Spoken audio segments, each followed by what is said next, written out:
En fait, il y a probablement beaucoup de gens qui l'ignorent, mais les outils de nos jours, les applications, ont souvent des manières d'interagir avec d'autres applications, ce qu'on appelle des API.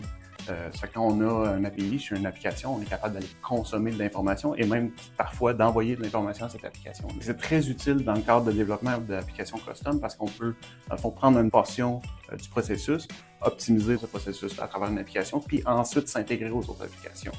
On peut aussi aller chercher, dans le fond, les connexions existantes. Si vos employés ont déjà des comptes Microsoft que vous utilisez, on peut l'intégrer à notre application et éviter d'avoir deux connexions différentes pour deux applications. Tout simplement avoir une seule connexion.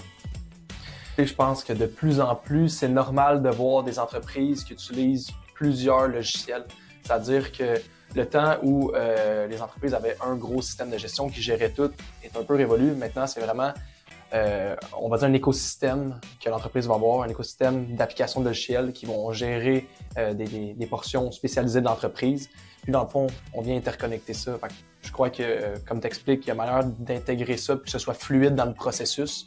Le transfert de données est beaucoup plus simple de nos jours. Puis je pense que de plus en plus d'entreprises exploitent ça. Puis ça fait en sorte qu'on vient chercher la force de chacune des applications plutôt que d'avoir une grosse application, mais que certains modules, en termes d'efficacité ou d'utilité et comme moyen, on vient vraiment opter pour des petites solutions qu'on vient interconnecter. Puis ces petites solutions-là sont plus efficaces. Puis, dans le fond, apportent plus de valeur ajoutée à l'entreprise. Il ne faut pas oublier aussi que chacune des applications qu'on intègre dans notre solution ou dans notre architecture, dans notre entreprise, on peut les changer à tout moment.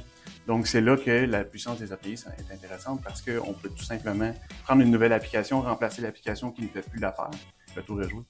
Bon, donc, dans le fond, ça permet de pouvoir continuer à innover progressivement parce qu'on sait très bien, les applications viennent à changer beaucoup, elles s'améliorent constamment, il y en a des nouvelles qui sortent. Mais on peut les intégrer beaucoup plus facilement quand on crée, dans le fond, un écosystème de plein de petites applications.